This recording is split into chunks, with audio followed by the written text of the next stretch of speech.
رسالتي موجهة إلى كل مسلم، إلى كل رجل دين اللي حرض على قتلي، إلى كل مسلم نزل للشارع. أنا أريد أقول لكم ليش ما سمع صوتكم من تم سبي الأيزيديات، من تم قتل أطفال الأيزيديين وشيوخهم وشبابهم وتهجيرهم أمام عيونكم؟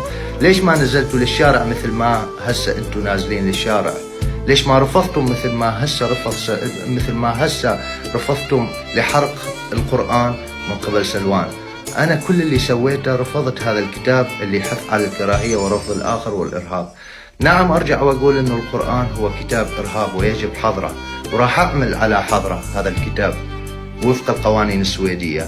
لذلك أنتم أثبتتم اليوم إنه اللي قال سلوان عن القرآن هو صحيح، لأن أنتم مليار واحد حرضوا على قتلي، مليار واحد مسلم يريد قتلي اليوم أنا فقط لأني عبرت عن رأيي وقلت إنه القرآن هو كتاب الإرهاب.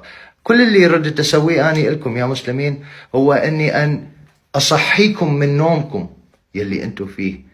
أنتم مخدوعين، لأن أنتم ضحايا الإسلام قبل ما يكونوا الأيزيدية والمسيحية والملحدين ضحايا لكم، واليهود والصابئة كلهم ضحايا لهذا الدين. لذلك أنا ما عندي شيء معكم شخصيا، أنا عندي شيء مع الفكر. الفرق بيني وبينكم هو أنا أحارب الفكر وأنتم تحاربون شخص سلوان موميكا وتدعون لقتل سلوان موميكا. أنا مستمر بطريقي وماني خايف منكم.